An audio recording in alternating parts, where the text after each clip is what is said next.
I haven't played. I'm kind of waiting for him to. Where's the audio guy? You hang out with Mark.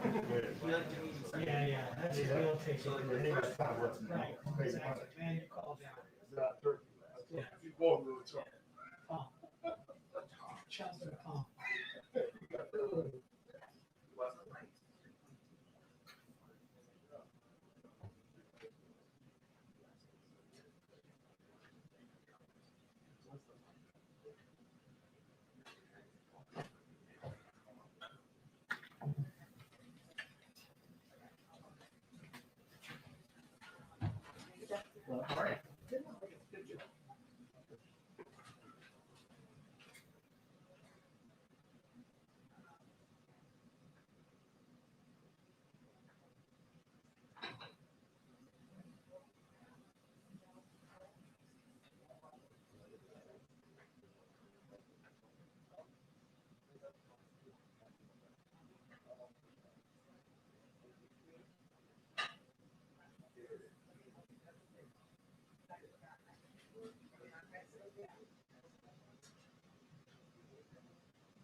I'm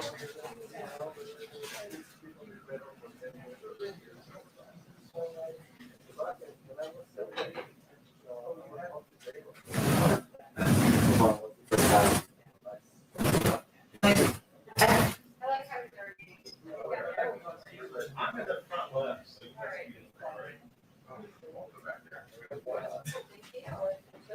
I was here yesterday.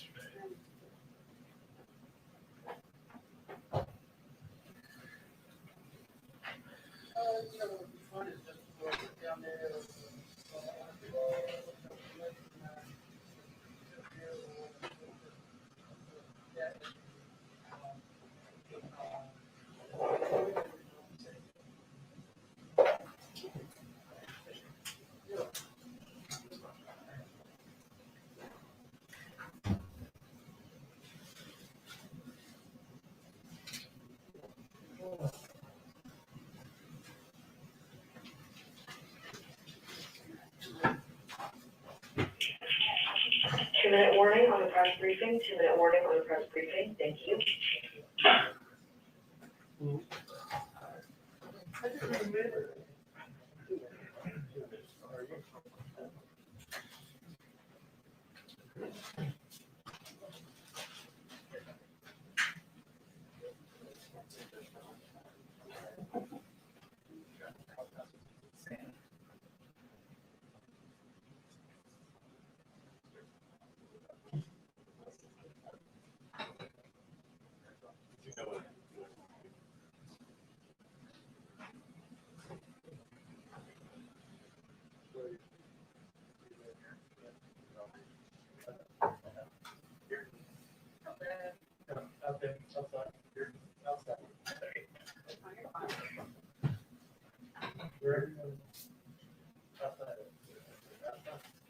Hello, how are you doing?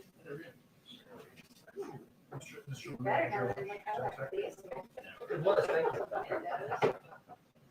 It was service that really made it.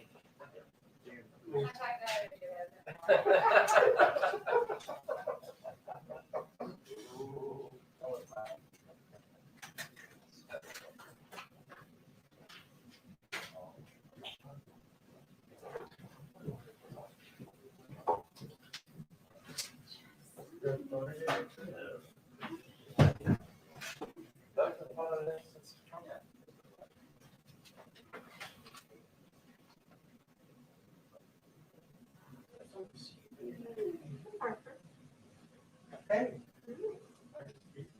How are you? How are you? Good to see you.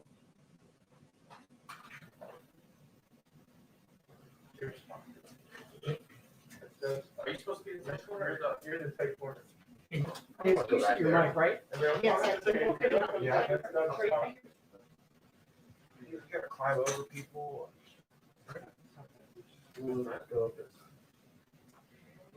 Your inconvenience. Right, your inconvenience. Yeah, but that's like Look at this guy. No. all over each other. This guy's here for 1 second. He's already put his name. That you pick up that you can call. Anything else you'd like for us to do for Jim? Where are you Outrageous discoveries. I'm doing my favorite.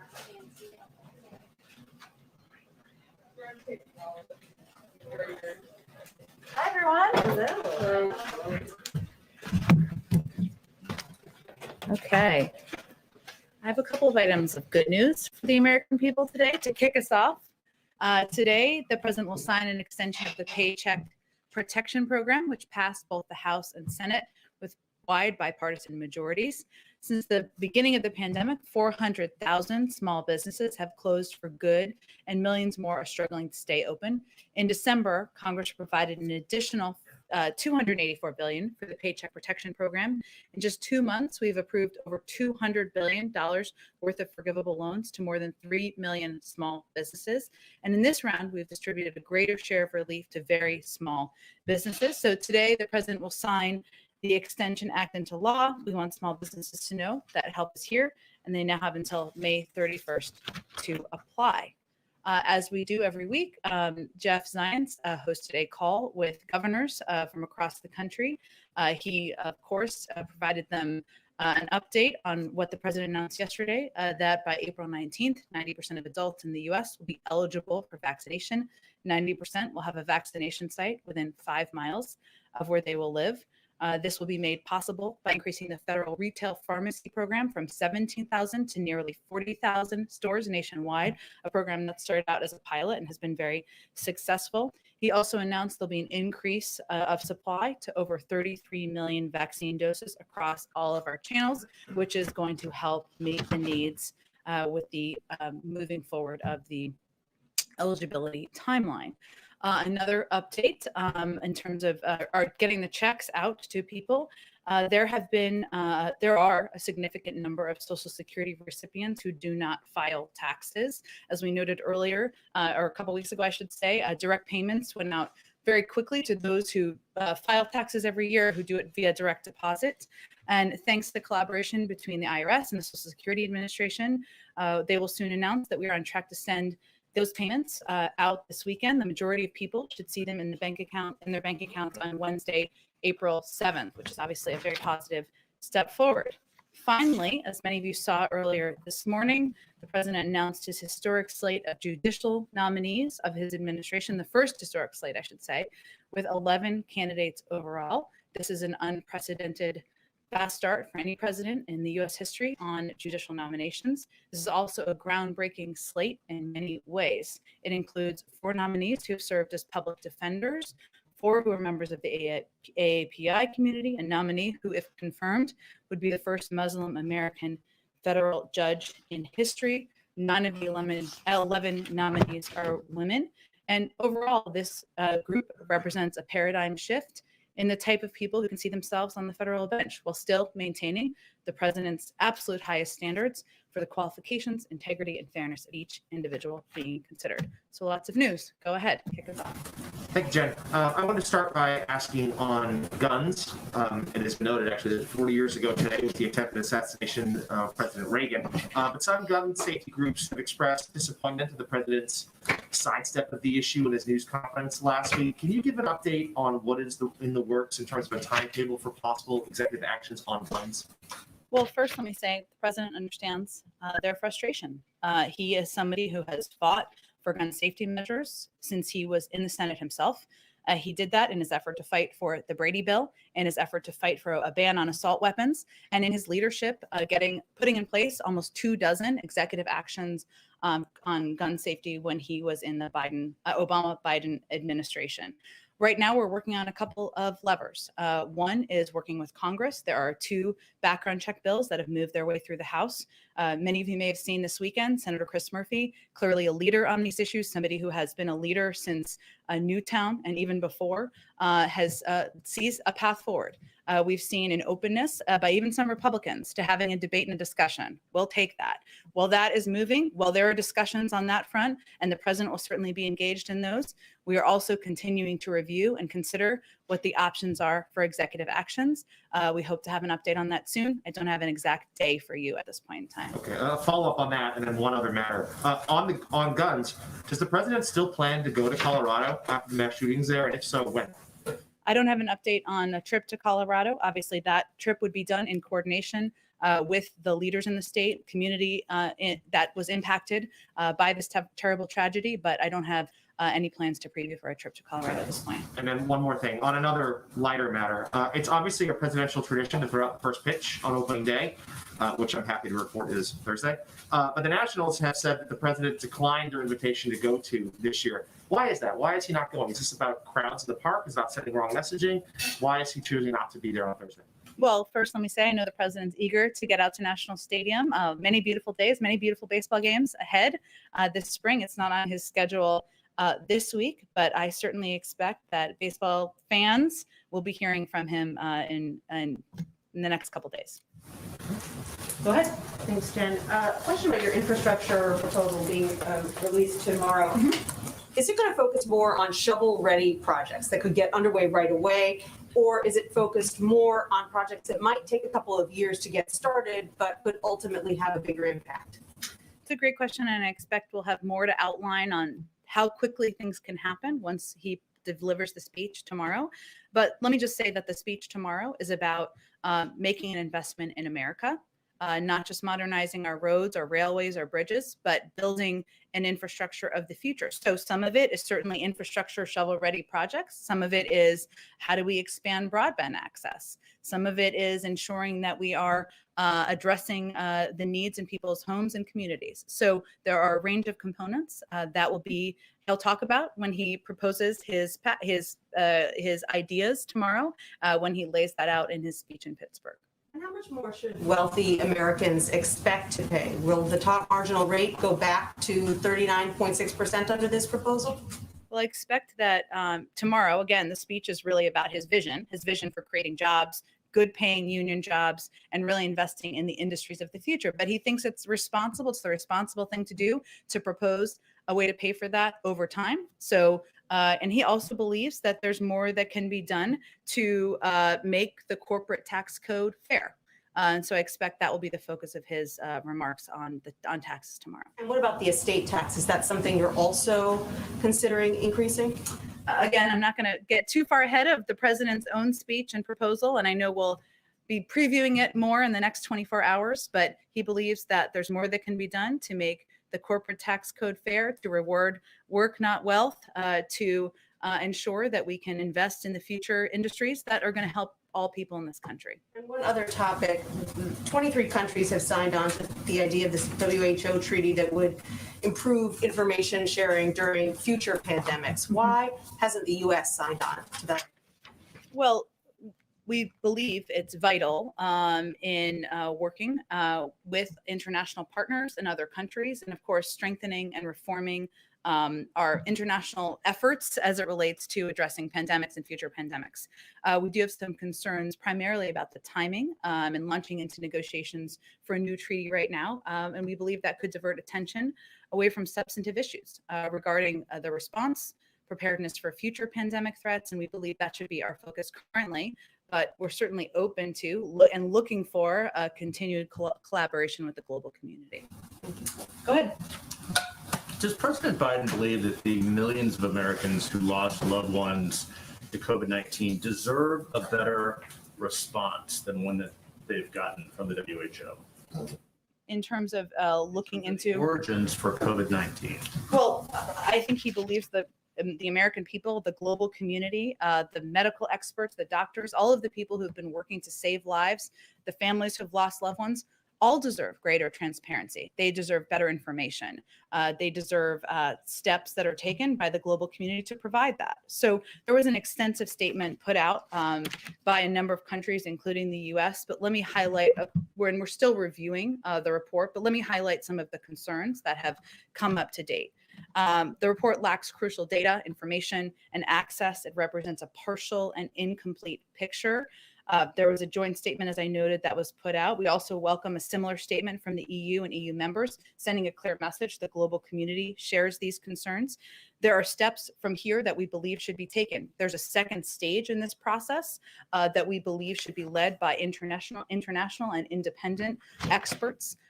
They should have unfettered access to data. They should be able to ask questions of people who are on the ground at this point in time, and that's a step the WHO could take.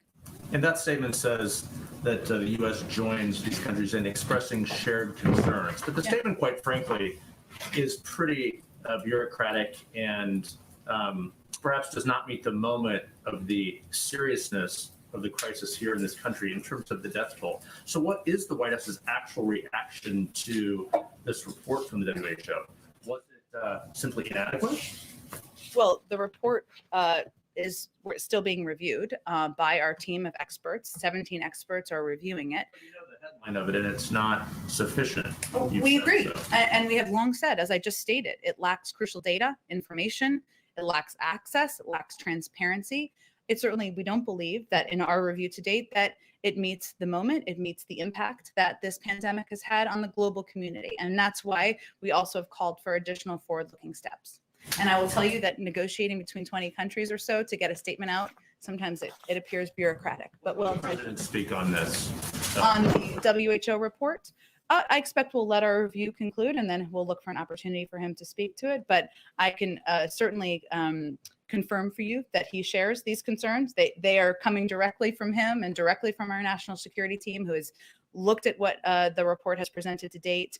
They're still reviewing and share the concerns issued in that statement that made those concerns clear. Go ahead. Thanks, Jen. I just want to piggyback off of that as well. World Health Organization Director General Tedros, one of his primary concerns was that the report may have glossed over, if you will, the possibility that the virus escaped from a lab. Is that a central concern of the White House as well? And then when you talk about cooperation, has China not cooperated enough in the White House's opinion? Well, they have not been transparent. They have not provided underlying data. That certainly doesn't qualify as cooperation. The analysis performed to date from our experts, their concern is that there isn't additional support for one hypothesis. It doesn't lead us to any closer of an understanding or greater knowledge than we had 6 to 9 months ago about the origin. It also doesn't provide us guidelines or steps, recommended steps on how we should prevent this from happening in the future. And those are imperative. And so that centers on the hypothesis that would involve the lab. Again, it doesn't lead to, it doesn't provide us greater understanding of the origin of the virus. And the second question, just on the next legislative package, has the president started to reach out to moderates, to centrist Republicans as well, and to kind of woo them to get ahead of some of the things that we saw with the last package? Woo them. I like it. The president will be, of course, directly engaged in this effort to move this package forward. I will say that what he views his role is laying out what a vision is, a broad vision, a bold vision for how we can invest in America, American workers, our communities. We're also, though, very open to hearing ideas and proposals from members of Congress, Democrats or Republicans. We know that 80% or more of people in this country, Democrats and Republicans, support investing in infrastructure. And of course they will. Of course they do. We're 13th in the world as it relates to infrastructure. We're one of the wealthiest countries in the world. That doesn't make a lot of sense to most people across the country. More than 1/3 of bridges in this country need repair. That's 231,000. That's a lot of bridges. 1 in 5 miles, or 886,000 miles of our highways and major roads are in poor conditions. Those aren't issues where Democrats just have concerns. Republicans have concerns, independents, people who don't see themselves as political. And he believes that investing, we can't afford not to invest in improving our infrastructure. There are questions about people may have different ideas about how to pay for it. We're open to hearing them. So hopefully people will bring forward ideas. Last question. The skinny budget is due out this week. What programs or agencies should we expect to see a boost in funding? I know people love the term skinny budget, but it's actually just a discretionary guide. So it should be out soon, and we'll wait for it to come out. And then I'm sure we'll have an update from our budget, our own B team. Go ahead, Kristen. Thank you, Jen. Could you provide a bit more insight into why the White House has felt the need over the last few days to really clarify the vice president's role at the border? Was that something that she requested a clarification on? I actually think that members of the media deserve to have an understanding of what her exact role was. And the president, when he was the vice president, played a very specific role too, where he was running point on the Northern Triangle. He told the story at the press conference last week about how the president called him back from Turkey, I think it was. And he wants the vice president to play a similar role and engaging with these countries, engaging with their leaders, figuring out how to invest best, how to work in partnership, how to prevent corruption from taking over, to put in place steps that will make the journey less desirable. That is certainly a big assignment, and one the president is confident the vice president will take on. Was the plan always for her to focus on the Northern Triangle countries, the root causes, as opposed to the border, or did something change? That was always the plan, and that was the announcement. Okay. I'd like to find out what the White House thinks about what's happening in San Diego, where some public school teachers are providing in-person instruction at the San Diego Convention Center to migrant children before their own public school students. And these kids, of course, about 130,000 of them have been at home doing online learning for about a year now. So what does the White House think about that? Well, I know you guys have done a fair amount of reporting on this, so maybe you'll have more details. As I understand it, San Diego public schools are opening in early April. April 12th to hybrid learning. Okay, and students will be back in the classroom. And as I understand it, this is related part-time. And certainly, you know, our objective from the White House, opening up 5 days a week at majority of schools across the country. And they're on spring break right now. And this is related to volunteering or being paid. I'm not even sure. You'd have to ask the local school district during spring break for these migrant kids. Yes, so the San Diego County Supervisor, Jim Desmond, he says, you know, I think it's great that there's in-person learning for unaccompanied minors from Central America, but I wish every child in San Diego County was allowed the same opportunity for in-person teaching. So I guess the question is, you know, does the White House think that this sends the right message to these 130,000 kids in San Diego and their parents who've been stuck at home for the last year? Well, I'm just saying that context is important. And these kids are going back to school for hybrid learning. We, of course, want that to be 5 days a week, and we're confident we'll get there early next month. And I believe they're also on spring break right now. So these teachers would be, I'm not sure if it's volunteer or paid. You'd have to ask the local school district while the kids are on spring break, which I think the context is pretty important. Okay, and I've got Oh, one go more ahead. question, sorry, about space. Go ahead. You know, the Biden administration, they just announced its intention to retain the National Space Council, and this is on top of the White House voicing its support for the Space Force, Yes. NASA's Artemis program. I mean, these are 3 programs or policies that President Trump and the Trump administration put in place. So would it be fair to say that space is and space policy is one of the few areas where President Biden actually agrees with his predecessor? I think that sounds accurate to me. Look, I think the president believes that the National Space Council, as you just conveyed or just asked about, provides an opportunity to generate national space policy strategies, synchronize on America's space activities at a time of unprecedented activity. It's also an opportunity to generate by America's own activities in space. So it certainly is a program or a council, I should say, he's excited to keep in place, and one I think it's fair to say he agrees with the past administration's maintaining the program. Go ahead in the back.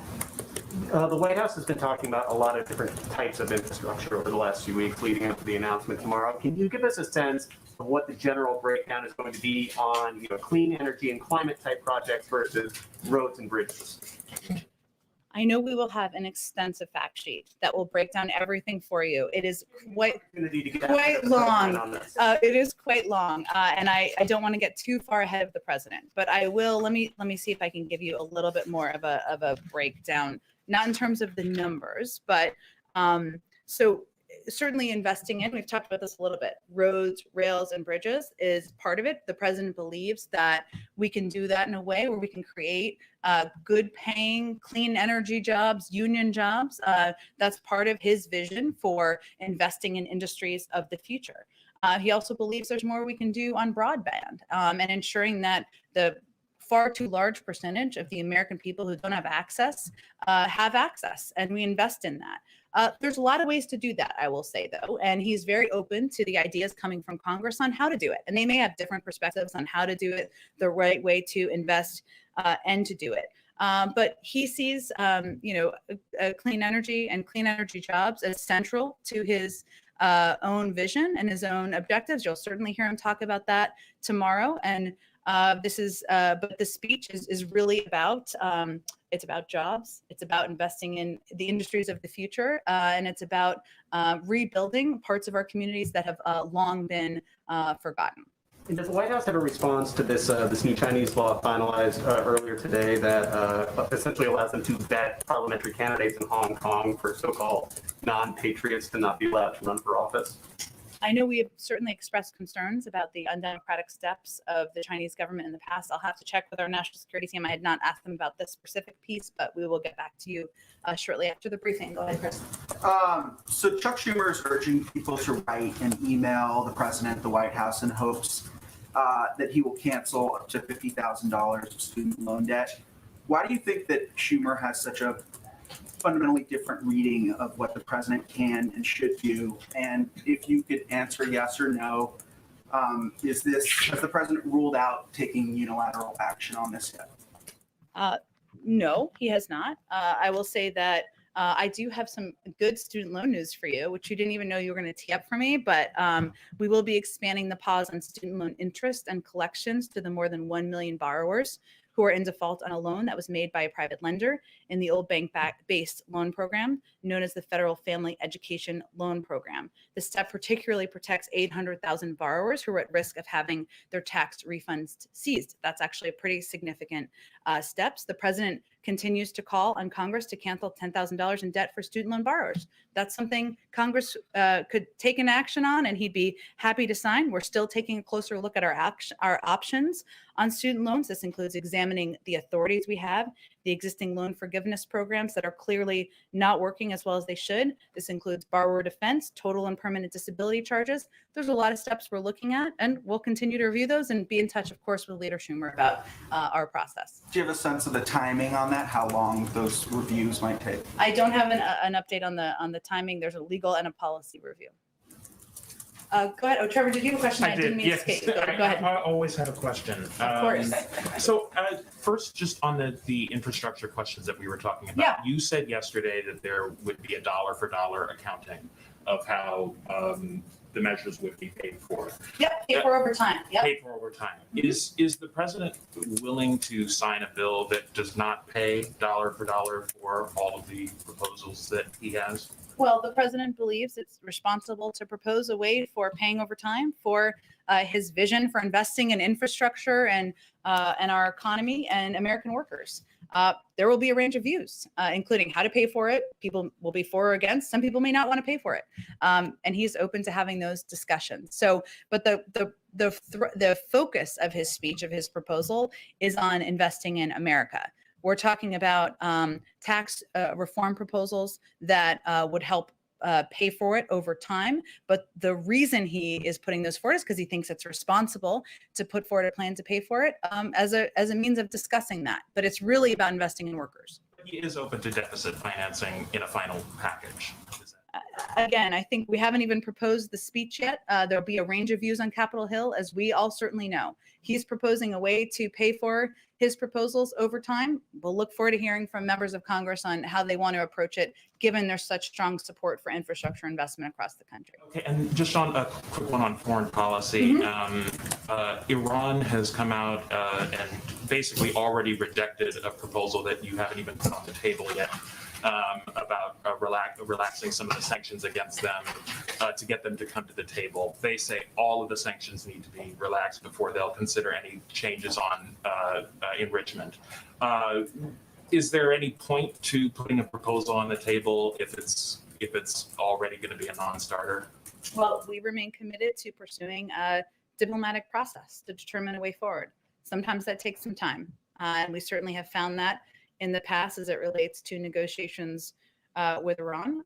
We remain ready to re-engage in meaningful diplomacy to achieve a mutual return to compliance with the JCPOA commitments. And that offer to discuss and engage is on the table. Go ahead. Thanks, Jen. One quick follow-up on space and then two others. Sure. So Vice President Pence had a pretty public-facing role with National Space Council. He was kind of involved in policy making. I know it's a new thing here, but Vice President Harris had a similar involvement with the Space Council on her end. It's a great question. I know it's the Space Council technically falls under the Vice President's team and office. I'd have to talk to her team about her public-facing role, and I'm happy to do that. Gotcha. One on ambassadors. So there is yet to be an appointment for the U.S. ambassador to China. There's been some reporting that there's rumors, but kind of shocking of who that person might be. Any updates on the appointment timeline, even a short list for that posting? I know I've seen a lot of names reported out there, some of which would be great choices, but I don't have an update on the timeline for announcing the nomination of ambassadors. For the summertime, anything broad? Certainly hope so, but I don't have an update on when the president will make any decisions. One quick on the Supreme Court. So about a year ago, I would say President Biden and candidate Biden committed to putting a Black woman on the Supreme Court. Of course, today's appointments and news kind of generate some buzz on who those folks might be. Is there any update, anything you can advance for us on Vice President Biden's efforts to put a Black person on the Supreme Court, any kind of shortlist situation to that end? It would require there being an opening on the Supreme Court, of course. There is not an opening on the Supreme Court. Look, I think there is an incredible group of nominees the president announced today. As someone who served for 17 years on the Senate Judiciary Committee as chairman and ranking member, he has a long history on judicial appointments. This is a priority for him. But our focus is on getting the Senate to confirm these group of nominees and to continue to build a pipeline of additional highly qualified nominees who are going to reflect the values the president has outlined. Commitments on the table. Of course, to nominate an African American woman to the Supreme Court, yes, absolutely, it certainly is. Yeah. Go ahead. Yes, one more follow-up on the WHO. Is the president disappointed with the WHO? Does he believe they're not up to the task? I think what the statement makes clear is that we remain that was issued by the State Department today is that we remain confident in the role of the WHO. We look to be a contributing member of the WHO. We have some concerns, as I've expressed, about the analysis that's been done so far about the report, and we think that steps can be taken moving forward in the second stage of the review to ameliorate some of those. Go ahead. Thank you, Jen. I wanted to ask a few questions. First, I wanted to follow up on something President Biden said Wednesday when he was tasking Vice President Harris with managing root causes of the border crisis. He said that in addition to doing that, she has, quote, about 5 other major things she's handling. Could you clarify what those are? Well, first, some of it is we have not yet announced yet, so I won't get ahead of those. Vice President Harris is playing an imperative role out there connecting with the American people about the American Rescue Plan. She's been traveling across the country. She's done a number of trips and taken steps. She's going to be involved in our effort to communicate with the public about COVID and the importance of the effectiveness and efficiency of the vaccine. And we'll have more to say soon. A quick follow-up on a question I asked last week about the White House and the marijuana policy that impacted some fired staffers. You indicated that things might be different if marijuana was federally legal. Actually, the Democrats in the Senate, led by Majority Leader Chuck Schumer, are preparing the bill to end federal prohibition of marijuana. Does President Biden support that?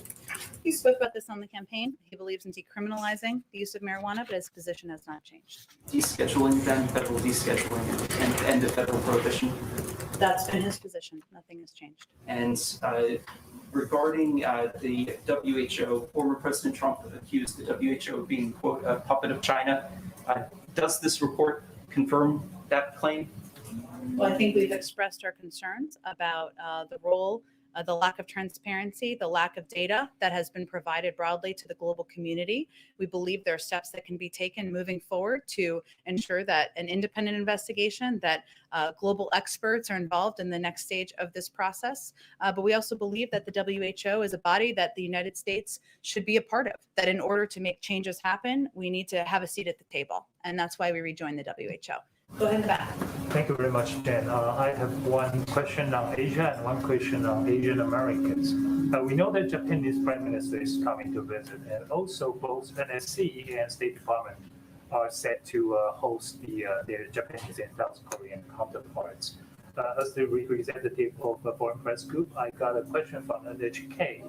The Japanese media asked, your administration has focused on working closely with East Asian allies like Japan and South Korea to counter China, but these countries have a different relationship with China than the US has with China.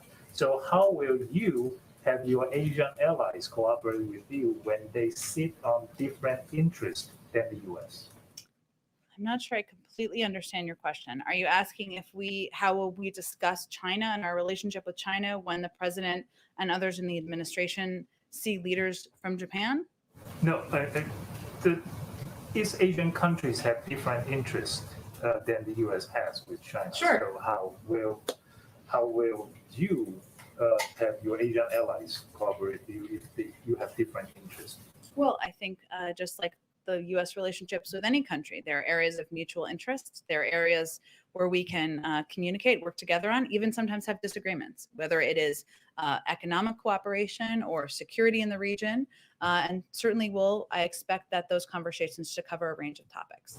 Okay, on Asian American question, we just saw the fact sheet that you released earlier, but it does not address the demand from AAPI communities for more representation on leadership levels. What's more concerning, during yesterday's interview, Senator Tammy Duckworth said she's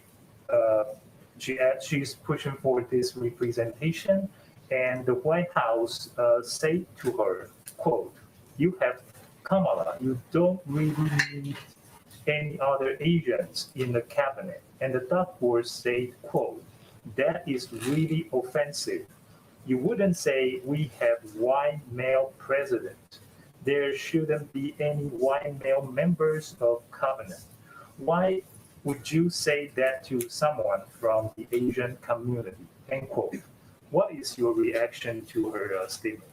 Well, first, we've had a range of conversations with Senator Duckworth since that call, which happened about a week ago, including a commitment to naming a high-level Asian American member of the AAPI community to a position in the White House. And that's something we're working to do through consultation with a range of officials and elected officials as well. And that person will be a commissioned officer and will be working on both policy and outreach. And as soon as we have a name, we will share that with all of you. But a big part of our effort has also been on taking actions to address the rise in anti-Asian violence and bias, and underscoring the commitment of our entire administration to working in partnership with the AAPI community. The president announced that DOJ has launched an agency-wide initiative to address anti-Asian hate crimes and acts of violence. DOJ is taking steps to strengthen hate crimes data reporting on AAPI violence, improve law enforcement training so that local law enforcement agencies can better identify anti-Asian bias. In the coming weeks, the administration will meet with AAPI leaders to hear their input and how we can play the most constructive role possible in the community. And the president raised, because he felt it was imperative to elevate the continuing threats, the hate speech, and the violence against the Asian American community in his speech he gave during a primetime address a week ago. Go ahead. Yeah, it's actually a good follow-up from what Chingy just asked, so thank you, Jen. Sure. So as you know, we've had a spike in carjackings in Washington, D.C. Yeah. And there's been a huge uproar, of course, about the carjacking and killing of a Pakistani American by 2 teenage girls. Does the president plan any outreach to the AAPI community of Washington, given this uproar? Well, the president and his administration, he's asked members of his team, senior levels of his team, to be engaged in a broad swath of leaders from the AAPI community from across the country. I can certainly check if there will be individuals from the DC community as a part of that outreach. Okay, and given that there's been this spike in carjackings here in Washington, has the White House put out any guidance to staff who, of course, work in Washington, many live in Washington? Has there been anything on that? I think we would certainly defer to local law enforcement and guidance along those lines. I'm not aware of any additional guidance being put out. Let me just go around to make sure I get to everybody. Go ahead in the back. Yeah, well, during his press conference last week, the president was very stern and expressive when it came to expressing his opinion about the so-called voter suppression laws in Georgia and elsewhere. But what tangible action will the president take to turn that tide, particularly when you're talking about a federal bill facing an uphill climb in the Senate? Well, there's a number of actions. One, I wouldn't call it so-called bias, because we know that in communities across Georgia, there have been polling places that have been closed. Those are in predominantly African-American communities. So I think that is real bias. Second, I would say that we don't see these. We certainly know there's an uphill battle for lots of legislation, but we are encouraged by the conversations that are happening about moving legislation forward to make voting more accessible, more available to people across the country. The president believes it should be easier, not harder to vote, and he will look for opportunities to help push that legislation forward. He also signed a number of executive orders just a couple of weeks ago because he believes that this is a central cause and equity issue in his mind, and he wants to take steps from the White House, steps any president can take to also make voting more accessible. But we also need to continue to work with local leaders. He met with Stacey Abrams when he was in Georgia just a couple weeks ago. A lot of the power and the activism is going to come from the grassroots and incredible leaders like Stacey Abrams, who are ensuring people have the facts they need, the information they need to vote, and that they push back against oppressive efforts to make voting more difficult. How is the White House engaging the faith community when it comes to gun control? Well, many members of the faith community have been quite outspoken historically about the threats of gun violence that have impacted communities across the country. Certainly that would come from our Office of Public Engagement, who would lead these efforts to outreach to a range of communities. I can check with them and see if there's any specific meetings with faith groups in recent days. And lastly, go ahead. Is there anything to be read into sort of the rebranding of the Biden administration to the Biden and Harris administration? Is it a rebranding?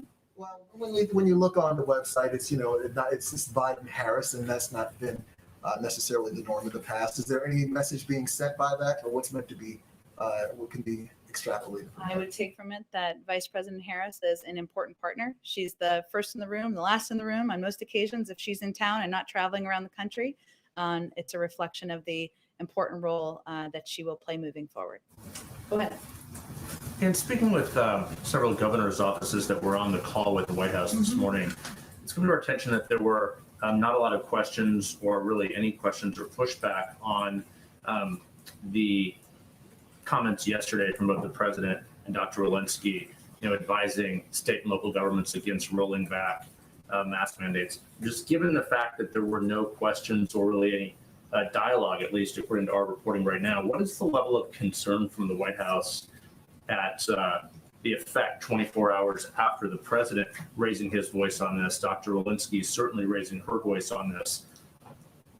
I mean, are governors sort of going their own way and ignoring you all?